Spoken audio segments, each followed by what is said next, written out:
स्वागत करती हूँ आप सभी का। और हमारी झुलनिया वाली मौसी गीत गाने जा रही हैं, बहुत प्यारा। देवी जी का कैसे लगेगा कमेंट बॉक्स में बताइएगा। साजी गैला सेरवा, साजी गैला सेरवा, बैठी गैली मैया खियाई गैली ना, खियाई गैली ना मैया हमरे भवनवा खियाई गैली ना, मैया हमरे भवनवा खियाई गैली ना।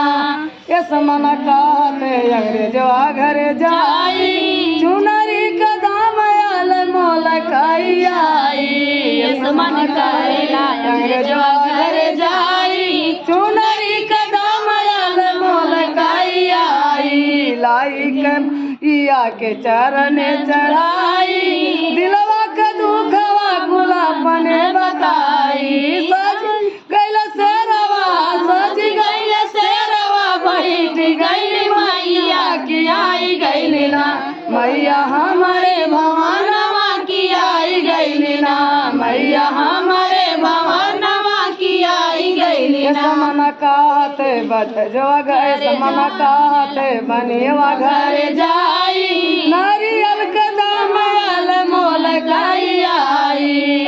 समन करेला बजवा घर जाई, नारियल के दाम आल मोल खाई आई। लाई के मैया के चरण चढ़ाई, दिलवा के दुखवा गुलापने बताई। सज गैल सेरवा, सज गैल सेरवा, बैठ गैली मैया की आई गैली ना, मैया हमारे भवनवा की आई गैली ना, मैया हमारे भवनवा की आई गैली ना। सज गैली मैया, सज गैल सेरवा, बैठ गैली मैया की आई गैली ना, मैया हमारे भवनवा की आई गैली ना। समन कहते मलियवा घर जाई, गजरा के दाम आल मोल खाई आई।